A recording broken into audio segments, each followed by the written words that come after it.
Good? Alright.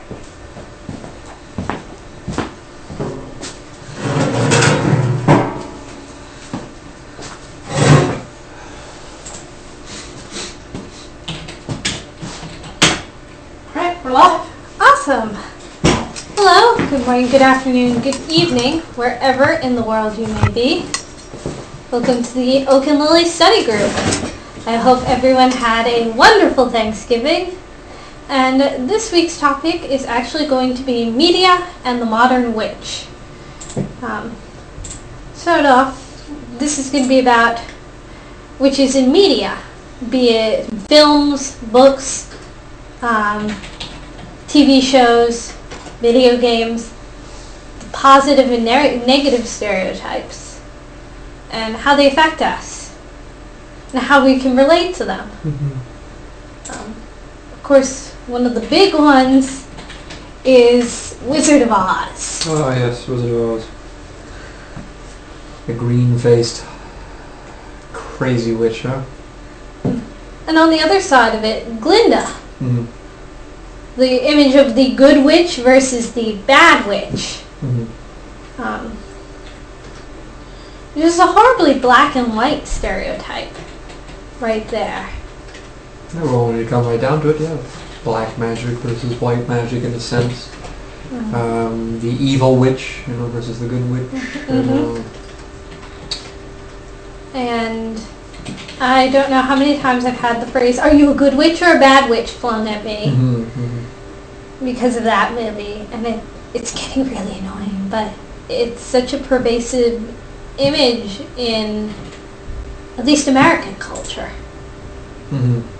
of this, the green-faced witch, the pointy hat, and the idea of good witch versus bad witch. Oh, certainly. I would go a little further. American culture, I'd say Western culture, particularly. Even around the world, yet the green Halloween witch has become the ultimate stereotype. So. Where's your broom? Where's your pointy hat? No. Your familiar, your cat, or your whatever. Flying monkey. Where's your flying monkey? Where's your flying monkey? But yeah. Or courses of Ding Dong, the Witch is Dead. That'd be a good way to anger the witching community. You know what I'm going to have played at my funeral? Ding Dong, the Witch is Dead. I wouldn't recommend it. But it certainly is a pervasive image of the witch. It is. That we have to deal with on a daily basis. Yeah. In some cases. It has been cleaned up, though. With shows like, well, I wouldn't go cleaned up, but it's been scrubbed a little bit by Charmed, and shows Willow like and Buffy the Vampire Slayer. Yeah. Brings its own spin on things. But there are also some other movies out there that came well before the Charmed era. Hocus Pocus, which has finally lost the green face, but they were still and the pointy hats, but they were eating the souls of children. Yeah, they were still these evil creatures. They had signed the Devil's Book. And book. Yeah, exactly. Yeah. But that also brings to mind the image of the Book of Magic Spells that you see a lot. That the witch uses to do whatever she's going to, which, what is our Book of Shadows but a book of not only spells, but other information that we need to keep track of. Admittedly, I don't have a Book of Shadows. I have notes around. My Book of Shadows is technically on my computer. My Book of Shadows is all in here. It's more like a folder of shadows on my desktop. So that's what I have. But Cyber Book of Shadows. pretty much. pretty much, including spells and invocations and my studies. Technically, my witch school tests are on there. So one thing almost slipped my mind, and I'm glad it didn't. The big one recently, the big change to the image of the popular image of the witch, Harry Potter. Oh no. Harry Potter. I'm almost afraid to go there because that's Harry Potter's a double-edged sword. All right, Harry Potter.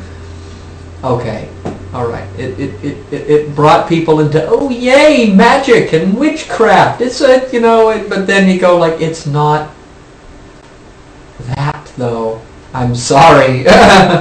we do have used wands. We do a sort of herbology and things like astrology. That. Astrology, certainly. Divination. Yes, but it's not like the Grimm. It's more like this is. It's not. It's the Grimm. It's not that simple. Although maybe I'm overcomplicating it in my mind, but it's a double-edged sword because people become interested in it, and it's a darn good way to sell things over Halloween season. But I'm hesitant to support Harry Potter. I remember when I was a kid, I wanted to go to Hogwarts. Mm-hmm.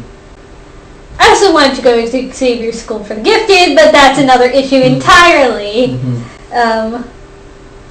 But I was very into the Harry Potter, and well, a lot of kids are, and some of them are coming into the crowd. I'm on the fan bandwagon, certainly, but I like it for its fiction. I like it for its. But actually, let's keep on Harry Potter for a bit. For those of us that are Grey School supporters, Oberon Zell's online school, I'm part of that, and it's very modeled after Hogwarts. He based it on Hogwarts and Harry Potter. Yeah, I mean the man is trying to be. Oh, not trying to be. He succeeds in being a real life Dumbledore on his site, being headmaster of Grey School of Wizards, and the classes are indeed set up much like they are in Hogwarts, and yes, we have succeeded, and I mean that's actually part of the appeal for me to Grey School. You get to go to Hogwarts and be sorted into a house and do your studies. Lodge of Salamanders, thank you very much. It was the salmon. Yeah. How does it compare with Witch School? How does Grey School compare with Witch School? Well, they're two different monsters completely. They are. On an accessibility level, I would say Witch School is far better. More accessible. It is better because you are able to connect with your teachers a lot easier on Witch School. You can have, depending on your mentor, you can have almost constant contact on Witch School, as opposed to sometimes rather slow email contact on Grey School. Mm-hmm. Content-wise, they're about equal. Both schools tend to be educationally valuable, but I'm actually willing to give a little bit more to the Witch School side because you cannot become clergy through Grey School. Exactly. You can't. Witch School, on the other hand, you can become clergy. Grey School, no. Witch School, yes. So, I enjoy Grey School because it's a big novelty thing, and it's another way of looking at the craft. And I mean, you can get the title of journeyman wizard from them, which I can be considered a collector of titles. So that's pretty cool to me. And plus, it's Oberon Zell. I'm a fan of Oberon Zell, so yes. He's an interesting man, if nothing else. And he's also tried to shape witchcraft in the media, especially with Green Egg magazine, which is now an e-zine. That's a way to show that we have entered into the pagan journalism a lot more modernly, and it's still surviving, this periodical. But back to comparing Grey School and Witch School, I mean, again, they are two very different beasts, but if you're looking to become clergy, definitely go to Witch School. But even if you're looking just to hang out, go to Witch School, because there are lots and lots of forums that tend to actually are less confusing than Grey School's forums. And you've got the chat too. The chat as well. Grey School does not have a chat, but they do have extensive forums. So, but generally speaking, they're on a similar plane. They're on a very similar plane. It all depends upon, do you want to be referred to as a wizard? Would you rather feel like a wizard, or would you rather feel like a witch? You know, because they are two different things. You know, Wizard, of course, means wise one. Yeah. Someone who has the wisdom of the ages, whereas witch is someone who practices straight up magic. But again, you cannot become clergy through Grey School. And what's important for me is actually wanting to become clergy. You got any comments from the chat? Nope. All right. But yeah, Harry Potter has definitely been a way in. Huge. And it's also been taken that and things like charm just sort of rehabilitated in a way the image of the witch. We're always going to have that, I think for a long time, until we can really work it out of our system, we're always going to have that green-skinned witch. We're always going to have Glinda and the Wicked Witch of the West competing at a core level. They feed very much into the black and white dichotomy that some people have. That everything is either good or bad. But as opposed to, in reality, it's all karmic. You know, at least that's how I see it. But it's either shades of gray or a rainbow. Yeah, well, it's a spectrum. Yeah, it still comes down to it's karmic. It's your own karma. Whether your actions are your own, and you will. It all comes down to the reed for me, Anatone, none do what thou wilt, and of course, as the ceremonials will say, do what thou wilt to be the whole of the law. Love is law, love under will. So yes. One of my favorite renditions of that. But it's all comes down to the same thing. Are you willing to pay the karmic price? So, as opposed to it's your choice. Yeah, you have a bit more of a choice instead of being I'm a good witch and I'm a bad witch. Well, that just doesn't happen. No, that really doesn't, and it's a good point to bring up. There's no such thing as bad witch, really. There's no such thing as a good witch. There's just the witch and and how they choose to live their lives. Which is different from being a good person and a bad person.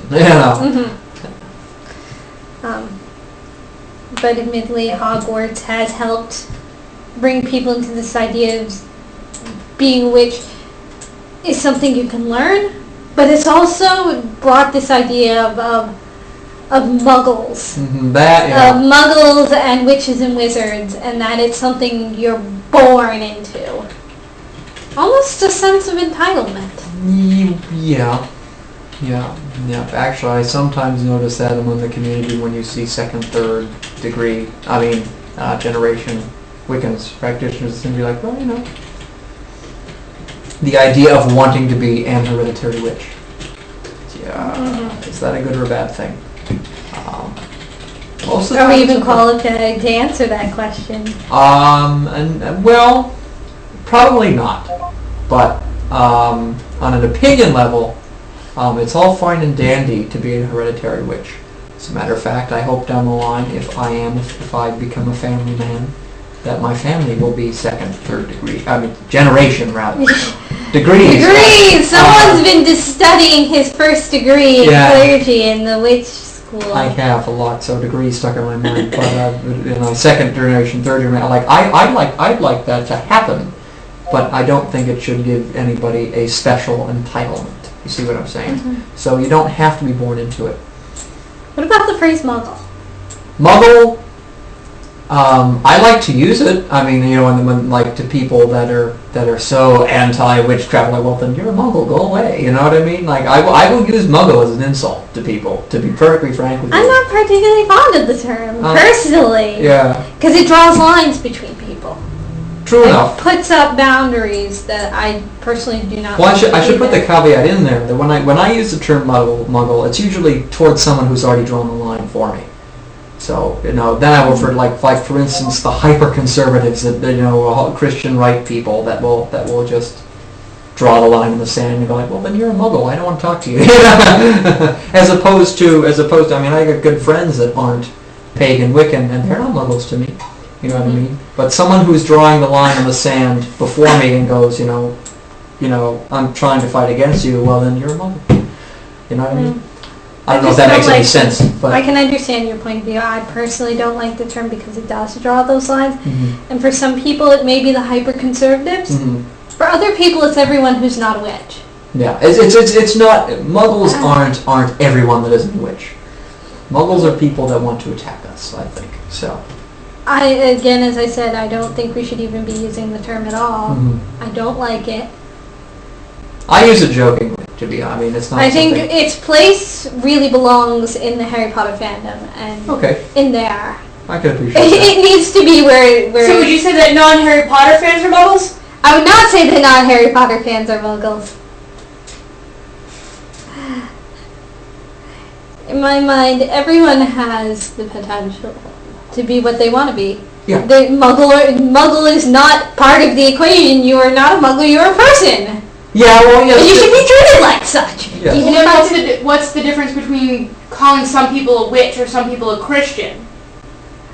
Those are, for witch or Christian, those are either self-applied terms, or they're used for people who follow a certain group of tenets. Well, what if you're a muggle and proud?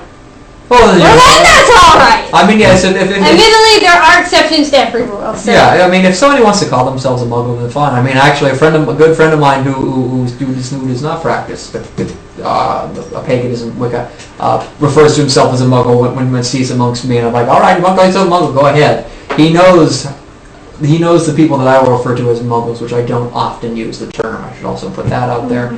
But again, to me, I'm using muggle as an insult. And again, it's to people that actively try to say Wicca is not a religion. That actively try to say that Wicca is not a religion and fight against it. Then to me, they are muggles. You know what I mean? Like, I'm not actively going against to fight the Christians. You know what I mean? So why are you actively trying to fight against my religion? So that's why I will go and say, well then, But as far as being witch and being Christian, they are self-applied terms indeed, but they are also. You also mean that you are a follower of that religion, so. Yeah. A term that should be used, Yes. And if you don't want to use it, that's fine too. If someone founds the Muggle religion, I will happily call you a Muggle. Then I will happily no longer use Muggle as an insult, if that's going to be the case. Yeah. If you're going to form the Muggle faith, and by all means use the term, and I will have no qualms with you. Well, Muggle would basically be like the anti-pagan, right? Because pagan's a catch-all term, Muggle's a catch-all term, so Muggle is the anti-pagan. The anti-pagan, yes, in a sense. But again... Not necessarily anti meaning against, but the opposite thereof. No.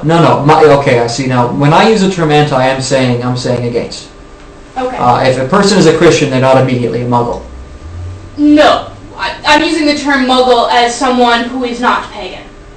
Okay, I can understand that as that. Yeah. So it's a catch-all term. So instead of calling them the big three, just anybody who's not pagan. Muggle. Now, that is an instance where I can accept the use of the phrase Muggle, whereas I'm not sure. I don't know that I follow. I don't know that I follow per se. Are you saying anyone, period, that is not pagan, does not follow Druidism, does not follow ceremonial magic, does not follow Wicca, if it falls under the category of pagan, they're not it. Then they are pagan. If it doesn't fall under pagan, Muggle. So Christians are Muggles then? Christians are Muggles. To you? Muggles. Yeah. Muggles. Okay.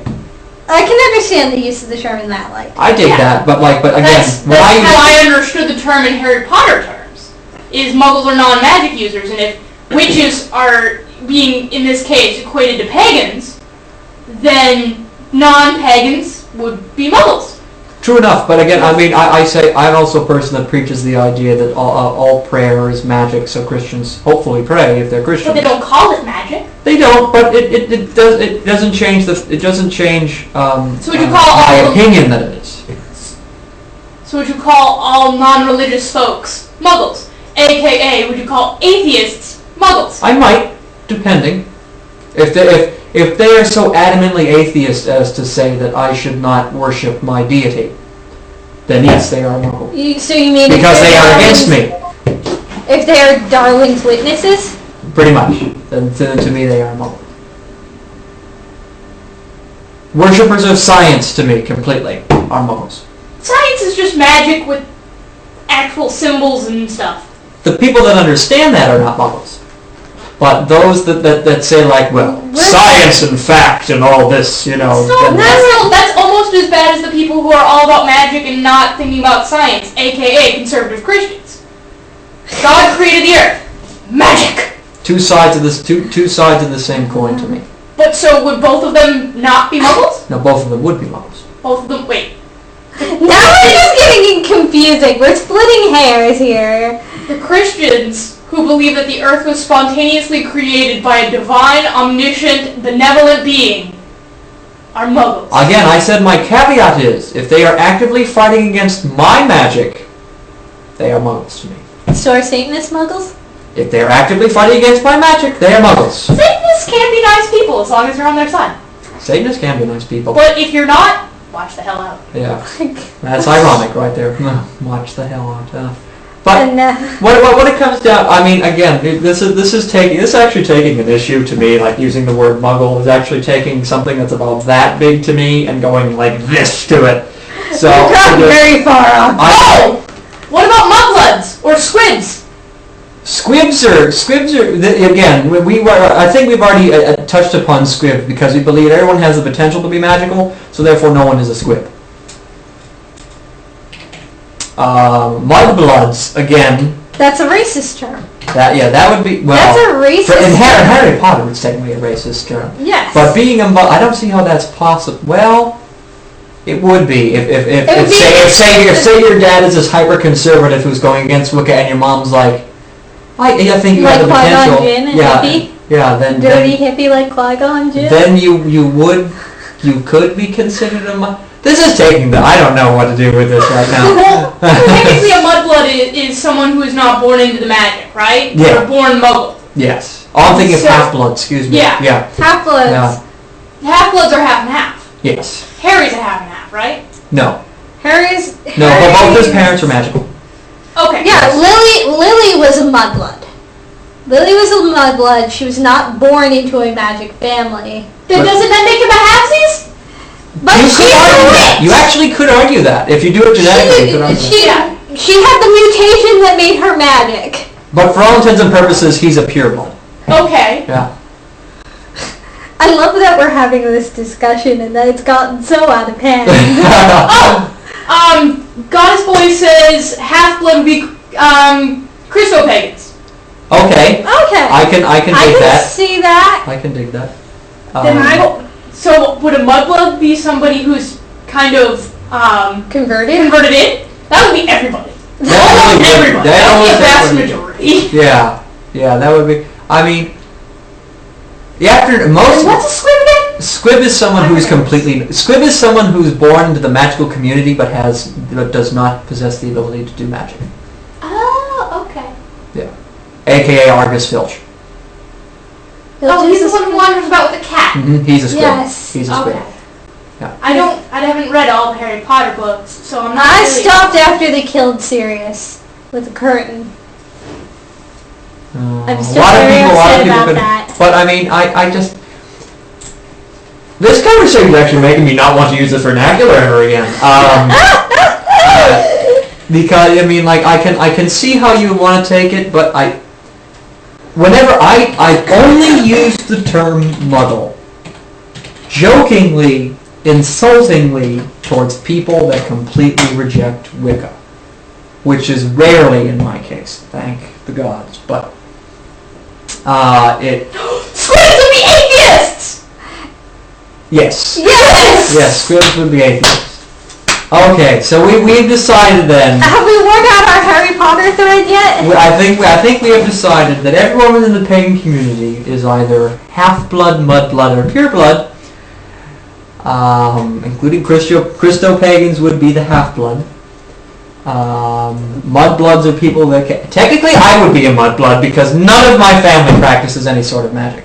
Mudbloods. So, we're all mudbloods. Except for Hermione's a mudblood too, isn't she? Yes, Yes. Hermione's a mudblood. And okay. No, she's a half-seed. No, she's not a a mudblood. Her mom was a witch. No, she wasn't.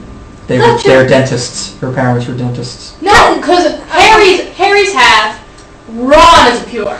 Ron's pure, but he's looked down on because his family doesn't go along with the snooty McSnootertons. But anyway. Now that we've gotten through this, Yes, Goddess Boy says, in Christianity, most people are mudbloods because their ancestors are pagan. That would then make this is. everyone's a mudblood. Everyone's a mudblood. It has to get to a point where you stop being a mudblood and start being a thing. There has to be a point there has to be a point where you become a pureblood, or else there would be no purebloods. There really isn't nowadays any purebloods. Reverend Don is a pureblood. He was born in this third, fourth generation. Something like that. Third generation. And so Daniel Greenwolf. he would be a pureblood as well because he is a second generation Wiccan or pagan rather. Alright, so if you're born into it, that makes you a pureblood? If you want to take it that far, I think so. I mean, if you're born into it and continue in it. Yeah. Okay. If you have to continue in it. Otherwise you're a mudblood and something else? You're a squib. You're a squib because you reject your magic and don't practice magic, so therefore you are a self-imposed squib, pretty much. You're a squib or that's how you become an atheist. Okay, so then you become a muggle. Can we? This is like writing the first Constitution. There's so much. It was here, but now it's then it's like. Yeah, what happened? Which way did they go? That way. They went that way. That's where they went. If you go from being a magic user to being a muggle, that's just weird. Can you be a muggle? No, you would be a squib because you are someone in the magical community, technically in the magical community that does not practice. Why am I talking about this? What if you become a Christian and you start prayer? That's in your definition. Then they would be a mudblood for the Christians. They'd be a Christian mudblood. We have just blown his mind. There is. So we throw in the atheists. Squibs. No, but squibs have to. No, because if you, I give up. That's what I do. So again, we took something that to me is this big. Ladies and gentlemen, this subject to me began this big and has now been blown up like to planetary size. I'm so confused. That's no mood. That is no moon. That is no mood. I'm gonna draw a chart. It's gonna be lots of twiggly lines, It's this point into that. And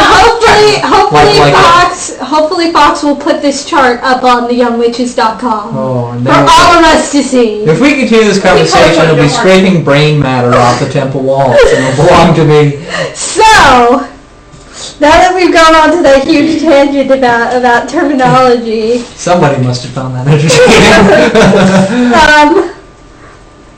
Thank you. This is definitely media in the modern. Yeah, this is what it does to us. This is what. Never mind.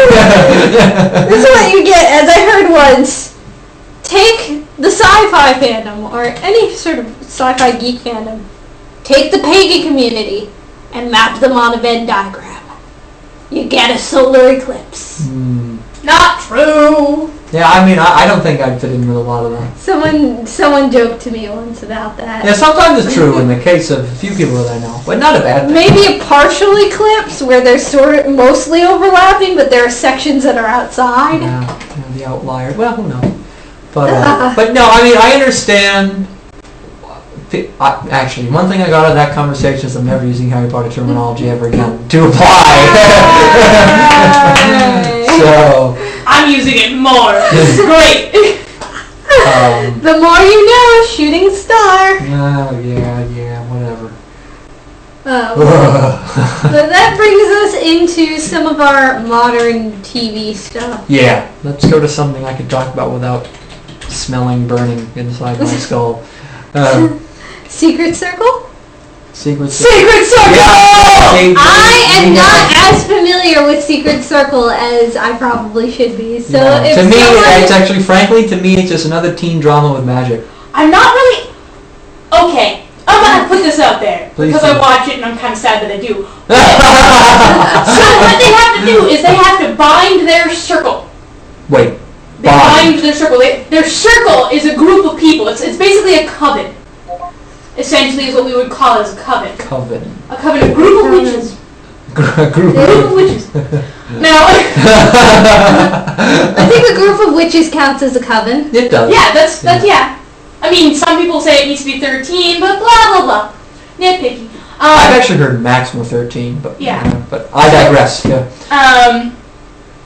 So they have a circle of 6. Okay. And that is what they consider to be, and I think they mentioned that there were 6 elements, and each one of them represents an element. Where are they getting the 6 What is that, elements? Chinese I don't elements know. almost? I don't know. Yeah, it's, You know what? I don't ask questions. I just watch the CW. works for me. All right. Yeah. And so they bound it using 6 elements. Heart might have been one of them. Heart. Ooh, They made fire, wind, water, heart, go planet! Captain Planet. Oh. But anyway, Yeah. so anyways, in the first or second episode, the first episode they're just like, we need to bind the circle, we need to bind the circle. And then in the second episode they actually bind the circle. And so they all have their individual powers until they bind the circle, at which point they can only use magic when they're around each other. When 2 or more of them are doing stuff together, and they need to think as one. Wait a minute. Yeah, I'm a little confused as to if this actually has any... So it is a Captain Planet situation. Well, the Captain Planet kids can't use their powers unless 2 or more of them are together. Well, I mean, No, they can use like their what I'm powers saying is like they individually. can't create Captain Planet without giving them each like Captain Planet does not exist without all of them doing. Yes, but that's all of them. That's more of like a Power Rangers Transformers. Okay, all right. But anyway, so you tell me I that need to have a puppet that represents me going on here, so you can look at the puppet. This green flashlight represents me.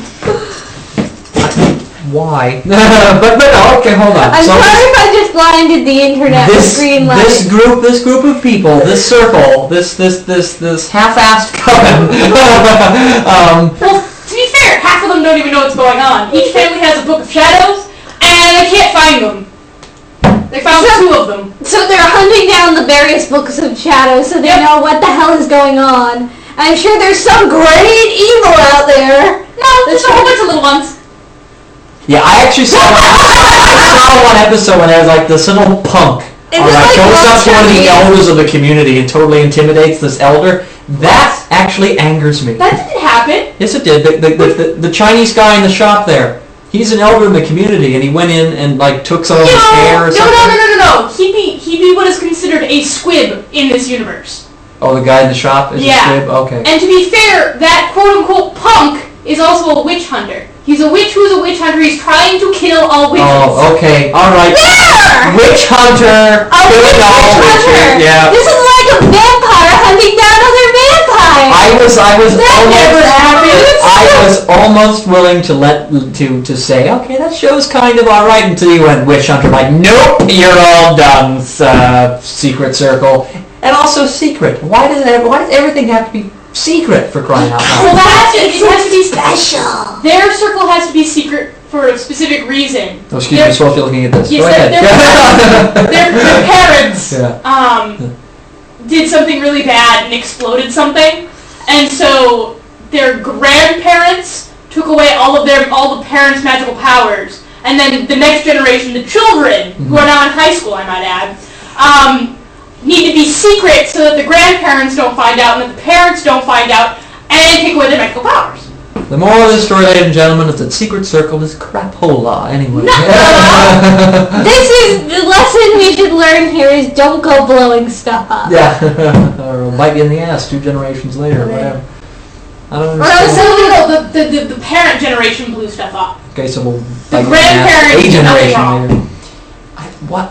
But The grandparents took away the parents' powers, and now the second generation, the kids, have powers, but they don't want anyone to know. So the grandparents / parents don't take them away. Okay, so it's still limiting and closed off and karma. Really, yeah, it's that karma bites you in the ass. The thing that I do like about the show is that it shows kids that are practicing the craft in secret that, one, there are other people out there like them. Two, there are people that don't like that.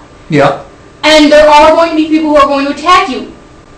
Witch hunters, for lack of a better word. Yes, they're fictional witch hunters in this one, but there are going to be human beings out there who aren't going to like you because you're a witch. It's very true outside of this country, actually. And I'm talking about spiritual witch hunters, too. People who are going to judge you because you're a witch. This is something that we talked about previously about how these people don't like, people practicing witchcraft. Yes. And so there's always going to be people who are going to judge you for it. Based on that, I'm actually willing to make the argument now that show might actually be a cultural commentary, or even if it didn't mean to, in the sense that it's talking about the Wiccan and pagan community being judged like that, and they necessarily should not be. Yep, and it shows that. But there were some generational mistakes, which would kind of be like the parent generation versus the grandparent generation. Yes. So, but the thing that I like about it is it's showing that based on your beliefs you can form a friendship. Yes. I mean, the witch hunter guy aside, these people are generally coming together, putting aside their differences, because they're all very different people. Mm-hmm. And kind of they're just kind of working together. Working together to show people that their powers can be used for good. Yeah, and it's not necessarily a rebellion either. No. To some extent it is because they have to be secret about it. But aside from that, they're doing it for the a lot of kids in high school have to be secret about things like that. I think all of us, when I was lucky, I sort of had a secret circle in high school. All of my good friends were pagan, but we couldn't talk about it. Yeah, I had a similar situation. Because you're afraid of what your parents are going to do. Mm-hmm. Mm-hmm. Yep, afraid of what the grandparents are going to do. Afraid of what the parents are going to do. Take away their powers. Take away your religion or kick you out of the house, or worse. So it is. So I'm actually willing to say then. It's a really good social commentary. Yeah, it might be a crap show, but it actually is good. It's good social commentary. I agree. Something doesn't have to be very. It doesn't have to be good to be good social commentary. No, I agree. And it's not really that bad. I mean, I've only seen it one episode. Yeah. I was really expecting to not like it, but I like it. I don't know if I like it more or less than Charmed. I'm kind of Charmed is was not the hereditary witch. Well, all these kids are hereditary witches. Charmed. I'm waiting for the show that doesn't involve hereditary witches. I'm actually waiting for a show that doesn't involve witches trying to kill demons. How about that, Charmed? How about that? Were there not demons in Charmed? Puffy. Well, to be fair, they were all fighting demons. Yeah, that was the thing to do in the 90s, was to have magical beings fight demons. What's up with that? Fire that tree pretty. Yeah. Yeah. Just I don't know. What was with the demon fighting in the 90s? Ninja Turtles. I'm blaming the Ninja Turtles. 90s and technically the early Millennium generation as well. The being 2000 to 2010, which but Pokemon. Lots of demons. Pokemon, gotta catch 'em. How do we get from Harry Potter? Never mind. Well, that also brings up another cultural area where we can discuss witches and magic. The magical girl syndrome. I'm out. Hold on. Explain this thing to me. Magical girls. I'm out. Fox is leaving the conversation because I got anime into the conversation. Oh no! I don't know where you're going. Girls who are given super special magical powers. If you bring up Madoka, you're gonna bring. What is Madoka? I don't know what this thing is. I'm not. You already said it, so it's talk. Okay, there's I can't. excuse me, I have to look at my phone for the full title because somebody wrote it down for me. It is something to the effect of... Full Metal Alchemist. I'll give you Full Metal Alchemist. That is a good one. I'm a supporter of really Full Metal good Alchemist. magic thing, especially alchemy, in its discussion of, symbolism and equivalent traits. The full title of this Madoka thing is actually Quella Magi Madoka Magica. Okay, and it's popularly known as Madoka, and it's kind of the art is kind of chibi apparently, and it's real dark because these girls are like forced into some society or some school based upon their powers, and they have to go through all this horrible stuff in order to keep their powers and grow. So it's kind of like saying, well, if you have special powers, you're going to be singled out and treated horribly. So, well, that is very true in some cases. And, on the good side of it, you do have, Full Metal Alchemist. Full Metal Alchemist is definitely, but it's... Shall we discuss Full Metal Alchemist then? I like Full Metal Alchemist. I like Full Metal Alchemist. They're not magical girls. No, they are magical girls. Female magical girls will come back to Full Metal Alchemist. Cardcaptor Sakura! Cardcaptor Sakura! I watched that as a kid. That was a good one. No clue what that Running is. around, chasing monsters and putting them into cards. That happened to like be Yu-Gi-Oh! Reversed. It's like Yu-Gi-Oh! Reversed! Exactly! And you have to use your magical beak staff. Oh my god.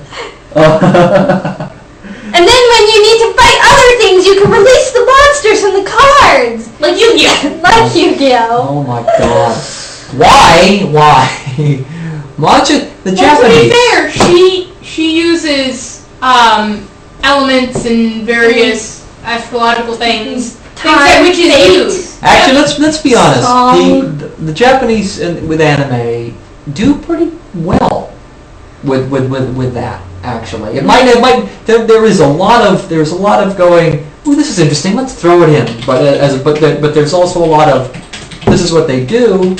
Let's see if we can add it appropriately, and then put all the fluff on top of it and make it seem, whatever it is. But you've got some really good magic stuff in there and some great commentary. Yeah. And this leads us back into Full Metal Alchemist. But what about the magical girls? Yeah. The idea that in a lot of cases these girls are gifted magical powers in order to help society.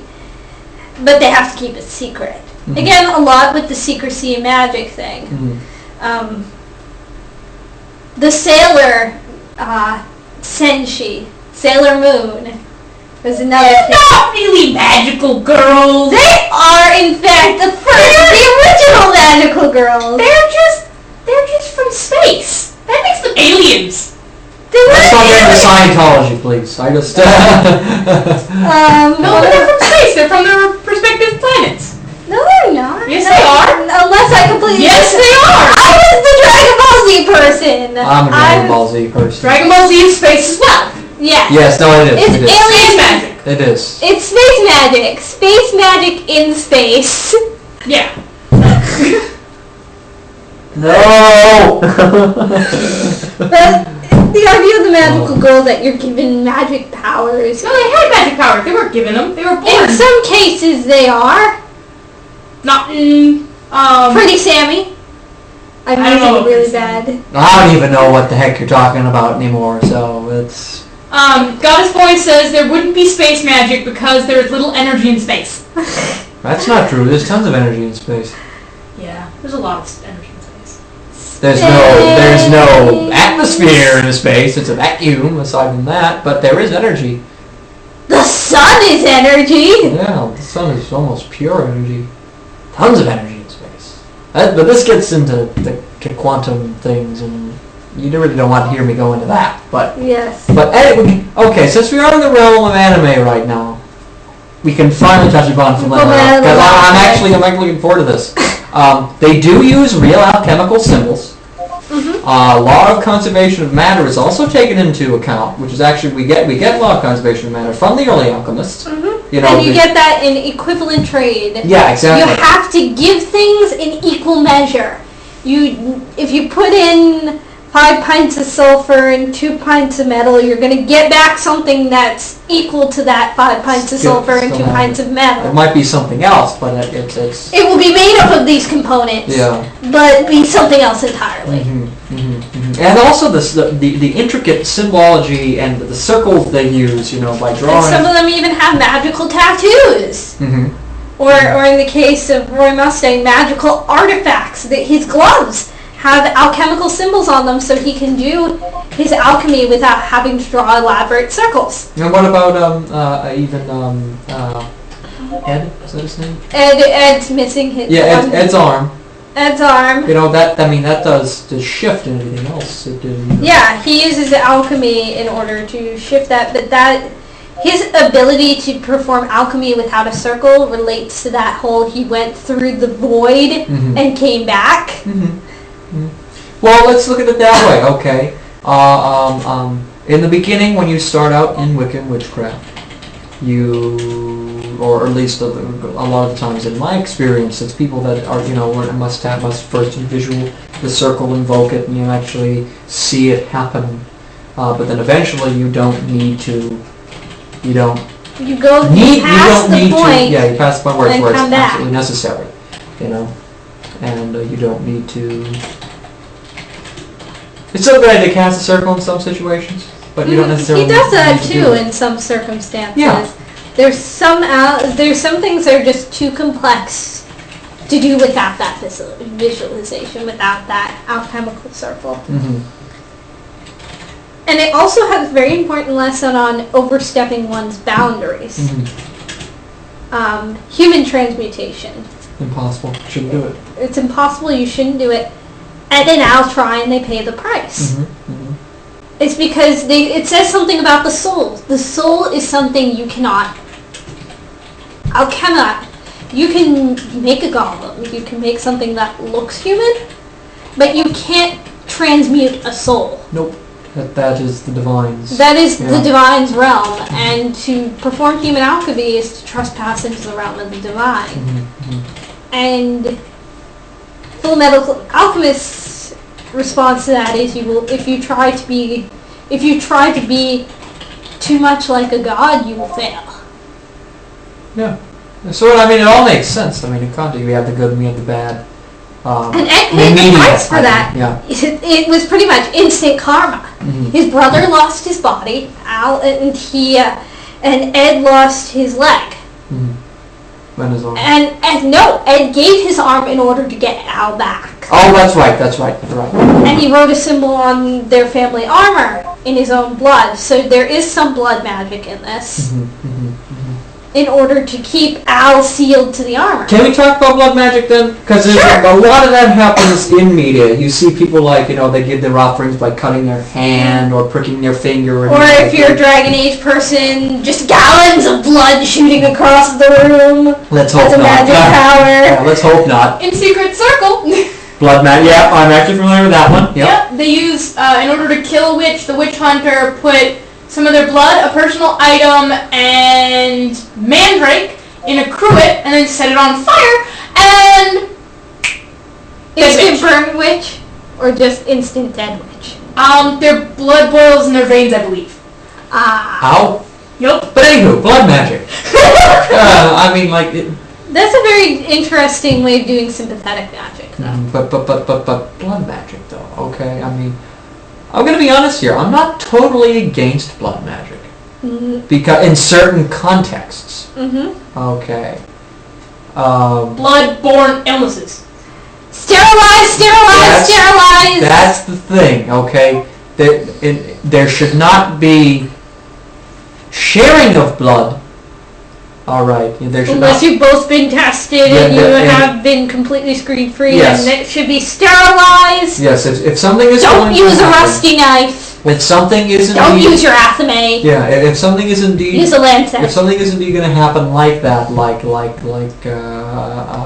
you're putting a drop of blood in the chalice. Everybody in the circle is doing that, and you put it in water. Please. You know what I mean? But saying if you are doing that, I wouldn't do that. But if somebody was to do that properly, make sure everybody's tested. But if you are going to do blood magic, yes, either do it alone You know, making the ancient Romans used to do that. They would cut their palm and give it to Mars, and the Norse, for instance. The Norse were well known for their blood magic. Yeah, it's not always inappropriate. You just have to be careful. Yeah, it was integral in utilizing runes.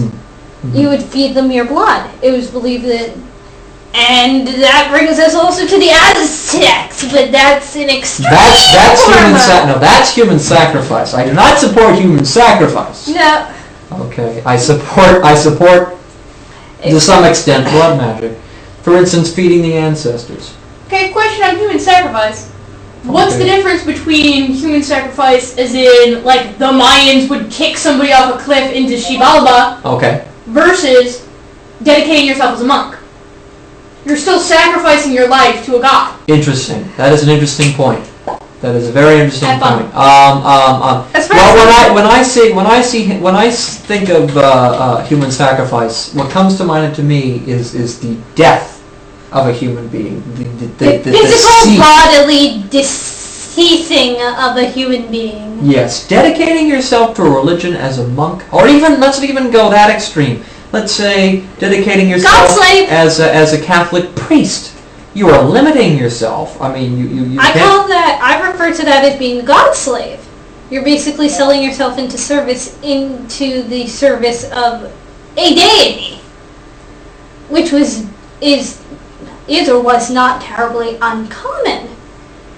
In certain cases, Vestal virgins as well. Vestal virgins were the god slaves of Vesta. Yeah.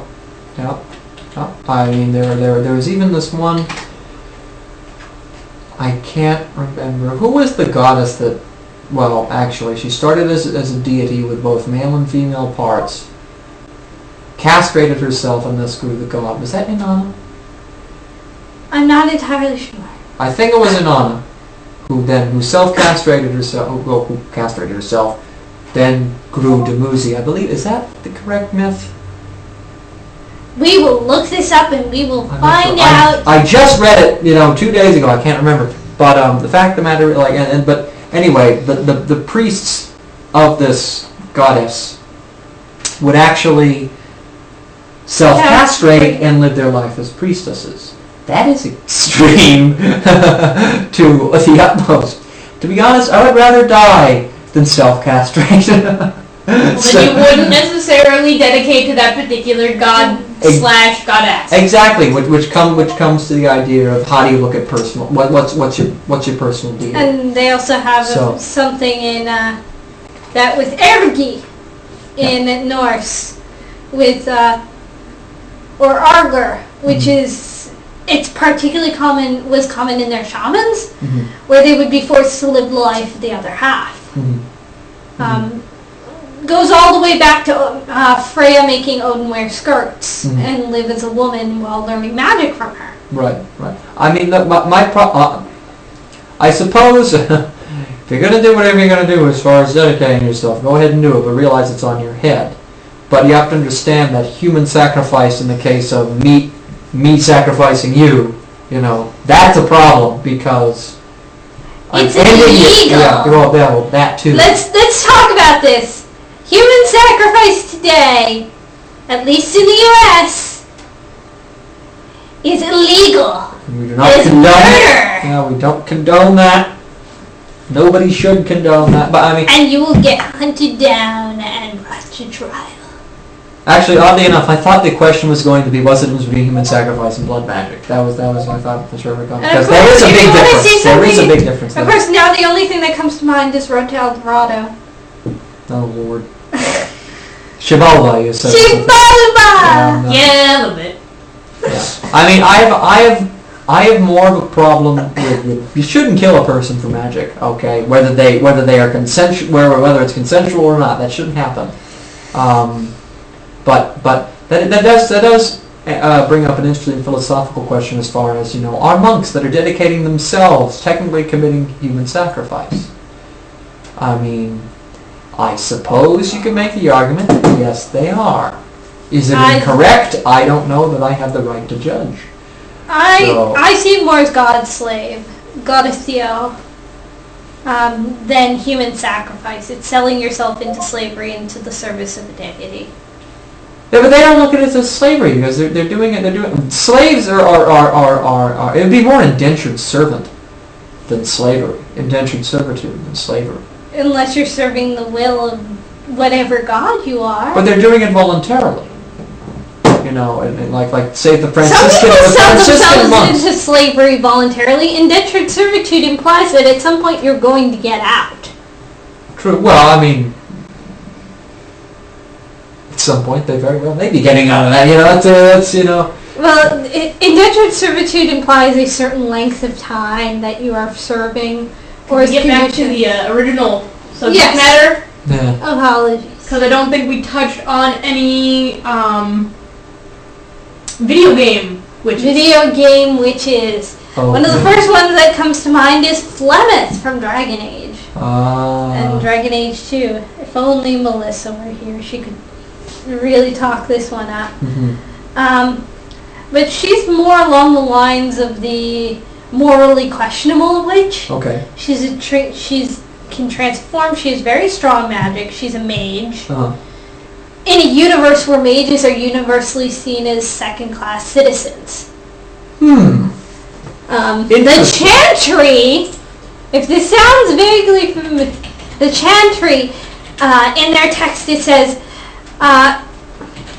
magic is meant to serve man, not rule over him, is one of their statements. The Chantry is basically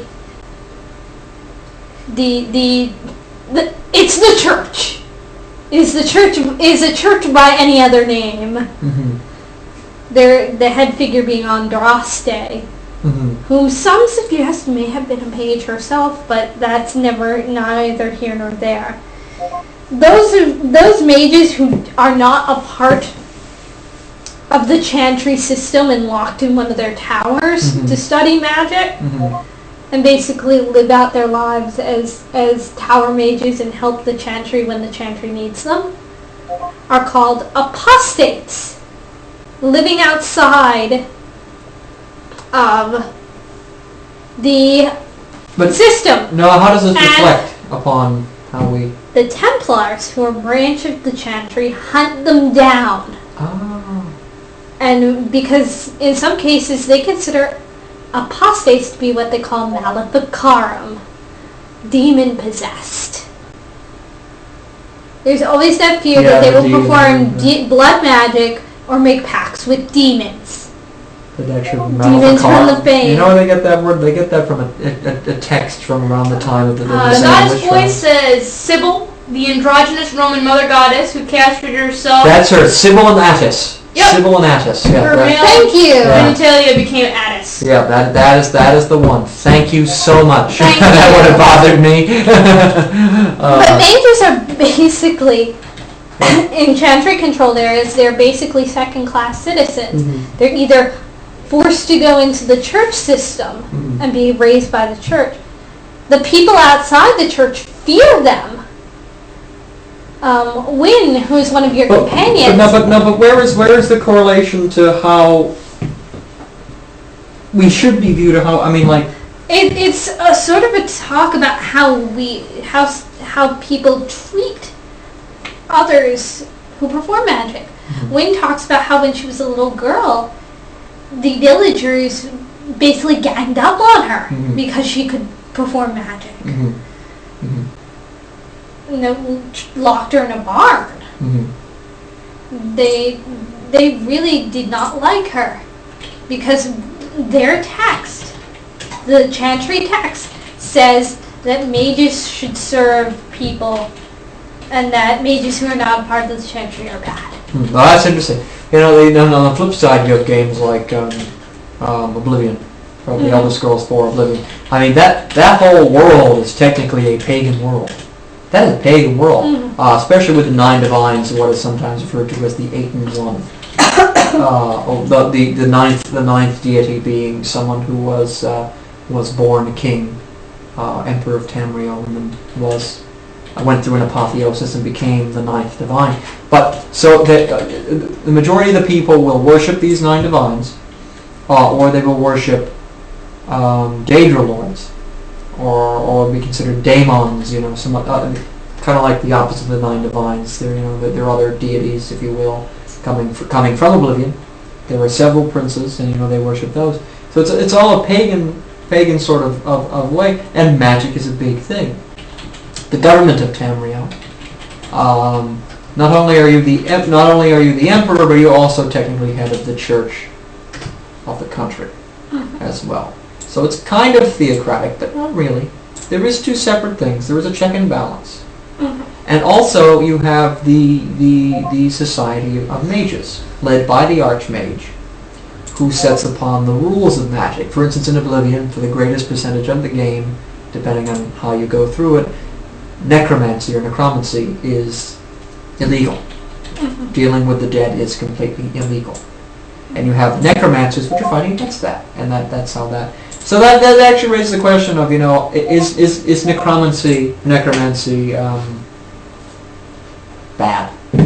Well, how are we defining necromancy? Well, in this game, it's actually the literal raising of the physical dead. So zombies, basically. Zombies, skeletons, spirits go. But at the same time, because you can also have ghosts that you conjure yourself, like the sacred ancestors. Beloved ancestors are important in Oblivion. So, which is actually, we have beloved ancestors. The Corellian tradition has beloved ancestors. The individual has beloved ancestors. We have our ancestor shrine right in the corner here. So I mean, actually, I find Oblivion to be the best commentary of how paganism should be, because they all exist within the same world. It's all karmically based.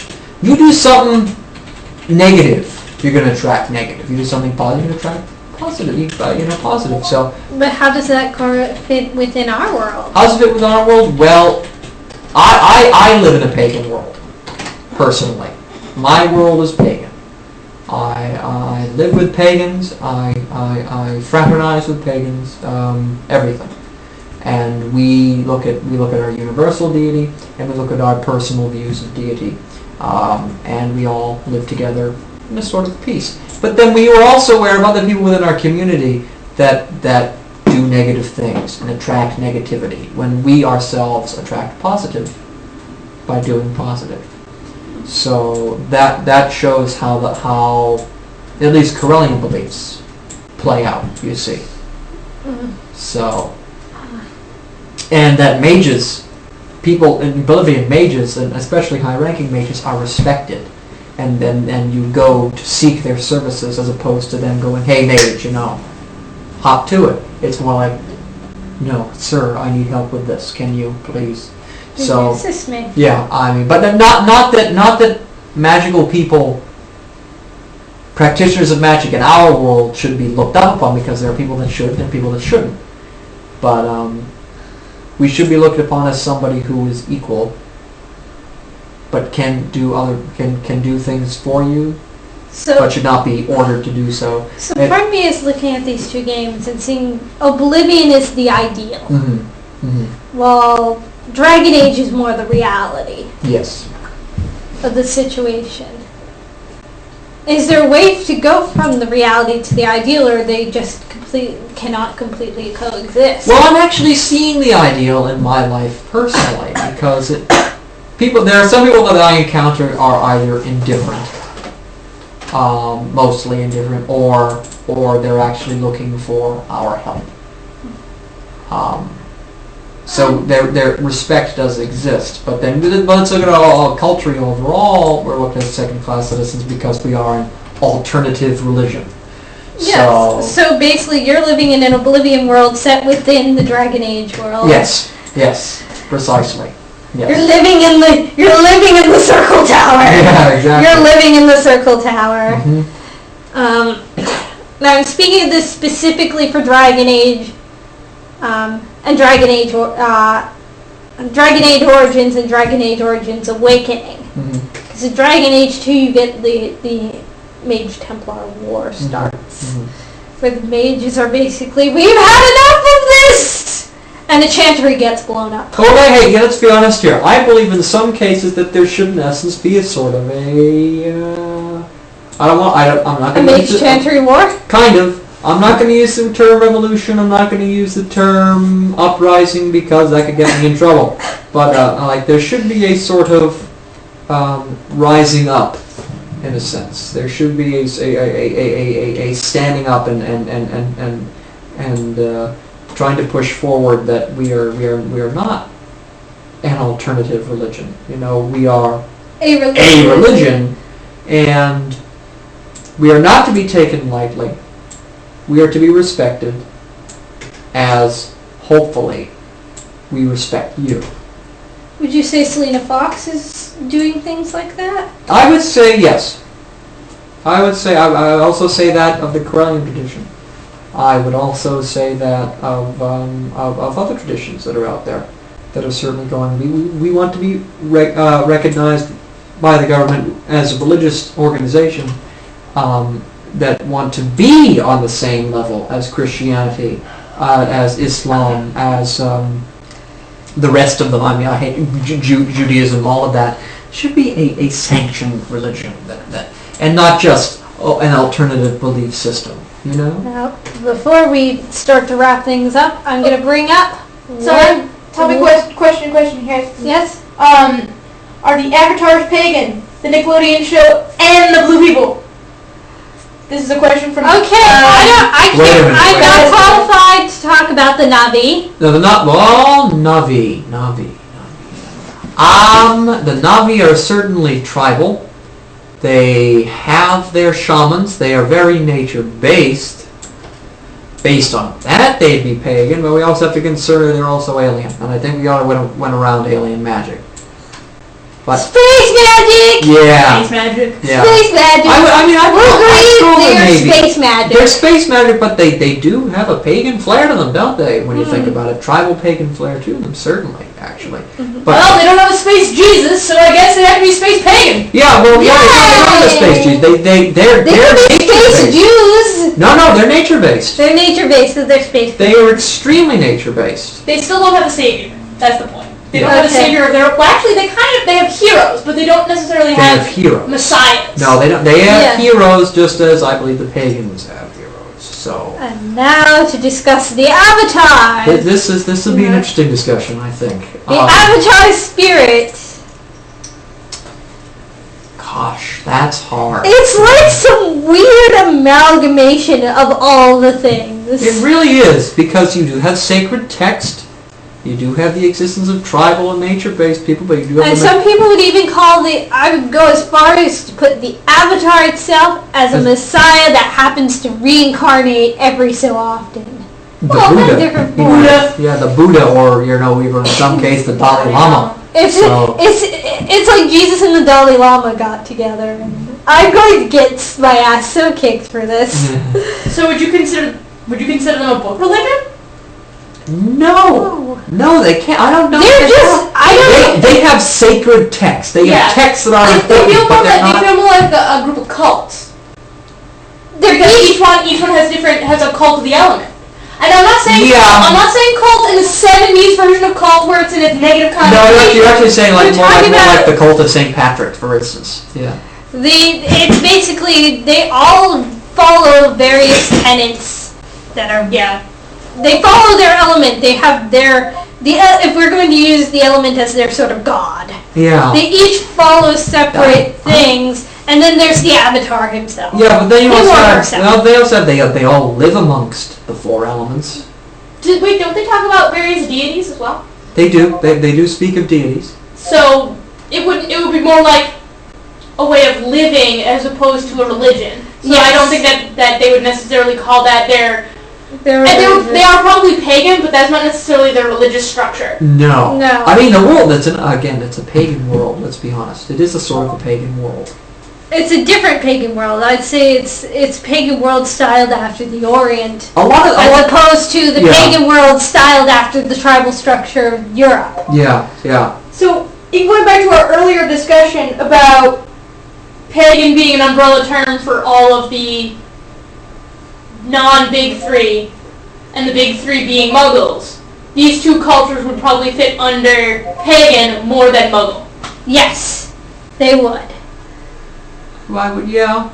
Mm-hmm. Yeah, but I mean, at the same time, I mean, I don't know if I could call Hindus pagans, but... They are pagans! Hindus call themselves pagans. Hindus do call themselves pagans. Yep. I actually wasn't sure of that. It's basically the great deity. The term avatar But itself hold comes on. from aspects Hold on, I'm not calling Confucianism a pagan idea. that are philosophy. Yeah, they're a philosophy, but I mean, it also was one of the big three religions of Japan, being Buddhism, Confucianism, and Taoism. Taoism's pagan. Taoism is pagan. No, you're missing Shinto. Shinto It's also is religious Shinto. as opposed to a philosophy. Yes. Right now, the big three of Japan are Shinto, Buddhism, and Christianity. Yeah. Would philosophies fall under squib? Philosophies, I think, would fall under squib. No, because we have Karelian philosophy. Yes, but that's a philosophy within a religion. I'm just talking about straight up philosophies like Confucianism. Well, Confucianism is a tricky one, because Confucianism... It's philosophy, not a religion, though, so wouldn't it technically fall into either But squib or muggle? It has been considered a religion. That's where one of the huge debates about China came in. Yeah. And they determined it was a philosophy, not a religion. But I mean, like, what is the... Philosophy, not religion! Goddess Boy says Confucianism is confusing, hence the name, hee hee hee. Yeah, he's a little right there. Yes.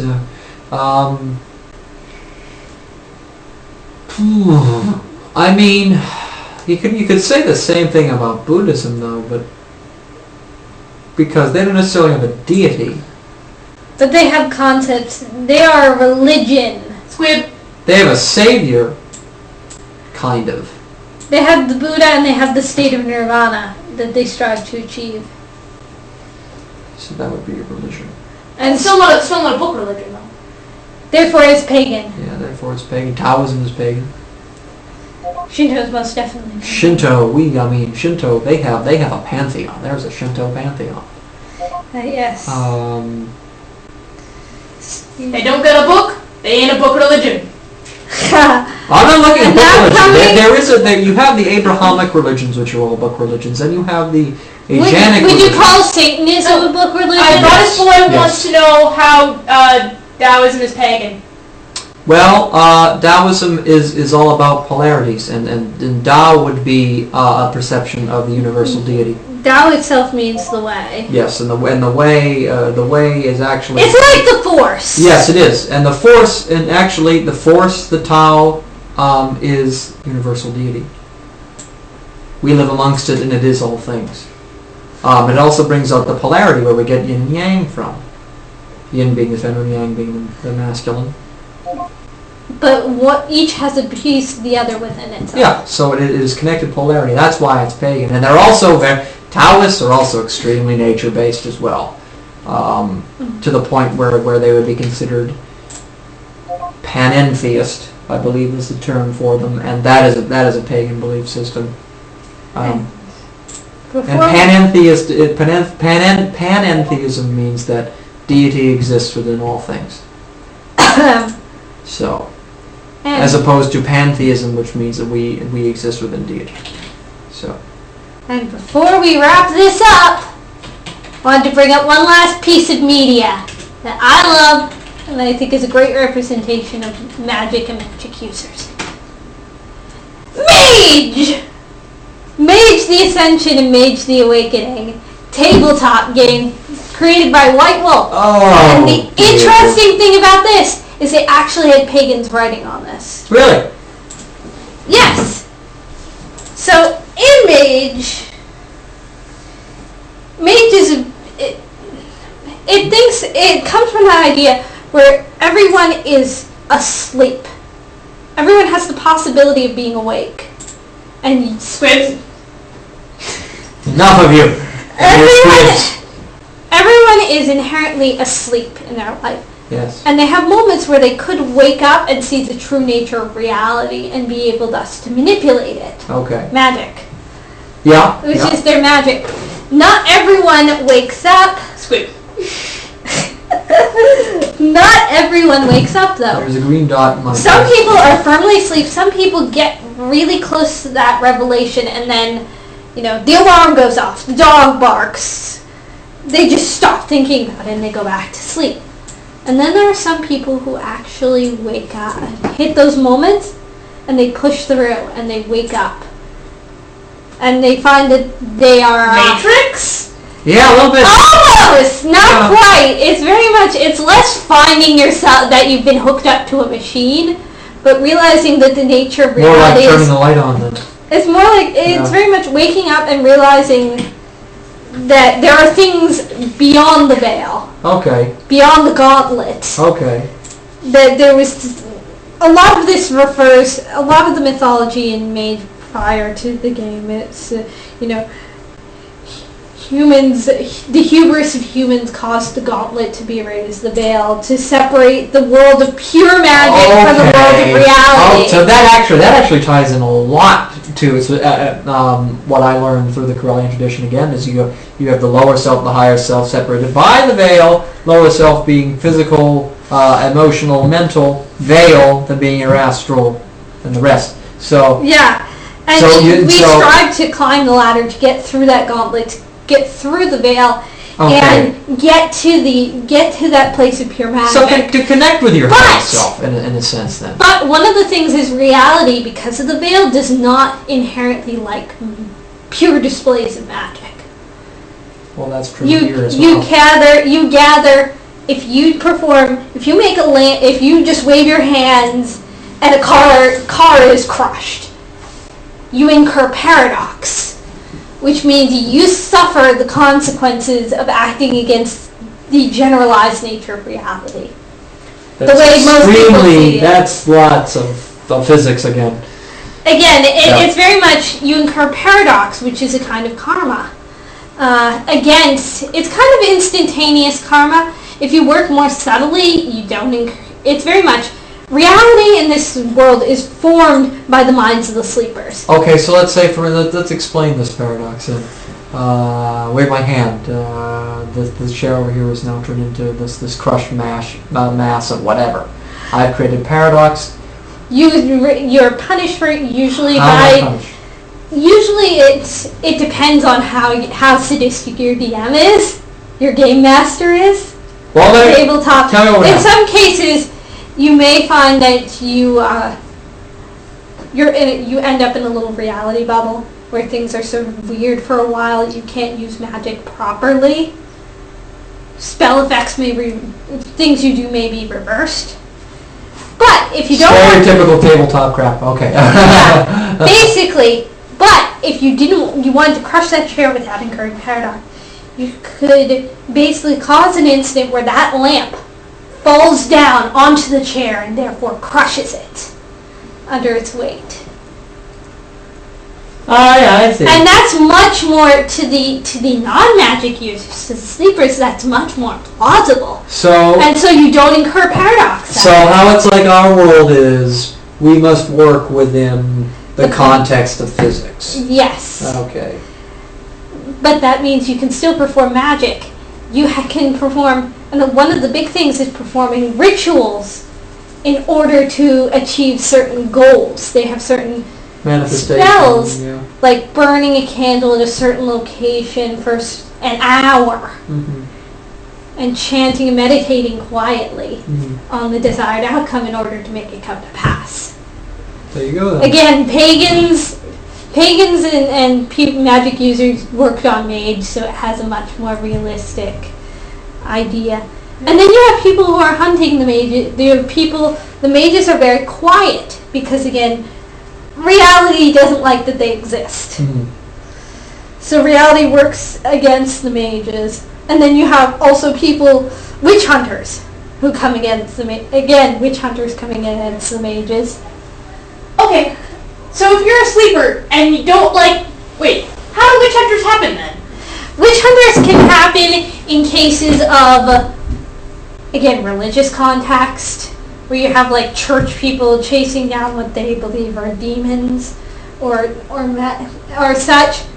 This comes in the world of vampires and werewolves too. But then you also have the cases of sleepers who woke up and get pissed. Well, why would you wake up if you don't want to?